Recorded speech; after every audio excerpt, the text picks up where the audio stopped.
Nearly 50 million Americans have lost at least some of their hearing. That's according to the National Institute on Deafness. Hearing aids, however, are far less prevalent, used by only 1 in 4 of those who need them.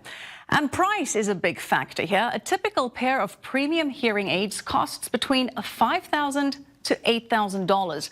More basic hearing aids could set you back about $2,000. And they're often not even covered by private insurance or traditional Medicare. Well, President Trump last summer signed into law the Over-the-Counter Hearing Aid Act of 2017. And this allows people with moderate hearing loss to now buy hearing aids without consulting an audiologist. And companies like Audicus are cutting out the middleman and loudly disrupting the market. Joining me now is Patrick Freuler, the founder and CEO of Audicus. Nice to have you with us. Thanks for having me. Well, firstly, I was just astounded that hearing aids cost up to $8,000 traditionally. Why are they so expensive with all these technological advancements? Your intuition is right. The cost to make a hearing aid is less than $100, right? But just because the value chain and because of the middlemen that are in the process, the cost of the product ultimately becomes up to $2,500 per ear, right? Right. So a lot of this has to do with the final stages, the audiology stage of the delivery model that makes ultimately the process so expensive. Yeah, and incredible that health insurance policies don't cover it. So how is Audicus able to offer hearing aids at such a discount? What is the price range and how are you able to do that? So Audicus's hearing aids go for somewhere between $600 to $700 per ear compared to $2,500 at the audiology level. And the way we do this is simply by having built almost like an online delivery model for hearing aids that allows you to do everything that you do at an audiology office simply from home in front of your computer.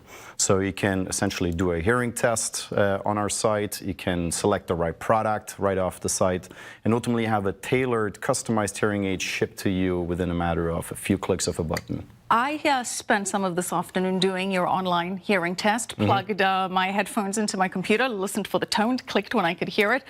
Not going to tell you how I fared because there goes my excuse that I can't hear people when I don't want to hear them. Well, I brought you a model.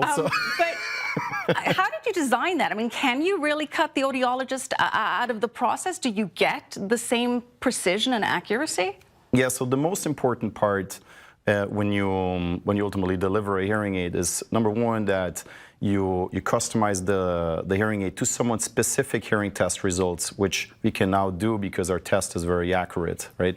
Secondly, it's very important that you layer in a huge framework of support that can guide you through that experience. So, half of our team is really in a customer experience capacity and can educate you through those steps. So, all of these things, coupled with the fact that we do have audiologists involved in this process, ultimately allows us to deliver. And someone could just give you the hearing test results without doing the online test if they had them, for example. That's correct. If they had their hearing prescription, if you will.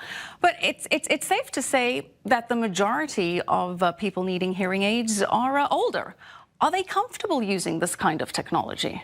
Yeah, actually, that's a really good point. In fact, the consumer trends have changed very rapidly over the last couple of years, where those between the ages of 50 and 70, which is the core segments that we're ultimately helping, have become a lot more astute with technology, right? So the average 60-year-old person nowadays is on social media, they're buying products online, they're researching health information online, they have smartphones, and so this technology adoption in that segment has really skyrocketed, and we're they look much sleeker. I'm having a look at one of the hearing aids that you brought here. They're small. They kind of look like iPhone earplugs that you'd use for that.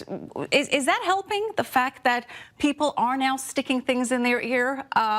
Is that taking away some of the stigma? I, of course, have my IFB in my ear, but is that taking away from the stigma that, people do have attachments coming out of their heads now? That's a really good point, Michelle, because right now what's happening is that the technology, hearing technology, is becoming increasingly more integrated with wireless technology. So soon you'll be seeing hearing aids that have direct Bluetooth capabilities and allow you to connect the hearing aid with your phone and do a lot more things with the product and just, quote unquote, hear things better, right? So, and part of that adoption really has to do with the fact that wearables like AirPods and so on really have made people feel a lot more comfortable with using those products. So given that and given your favorable price point, what are the growth forecasts for the industry? So the growth forecasts are very, very positive on one side because you have large macro trends. On one side, for instance, you have an aging population segment that is only accelerating, right? Then you have the younger segments who have been exposed to a lot more noise levels and headphones and so on than any generation beforehand. But then there's another part which is very important. I think you touched on this earlier on, which is the fact that the adoption rate of hearing aids among people with hearing loss is still very, very low because they're so expensive. So with models like ours, where we're really bringing down the cost by thousands of dollars, we can ultimately increase that adoption rate in already a growing market segment. So right now, it's a very interesting industry to be in. Absolutely. Patrick, thank you so much. Patrick Freuler, hope I said that right, CEO of Audicus. Appreciate it. Thanks a lot for having me.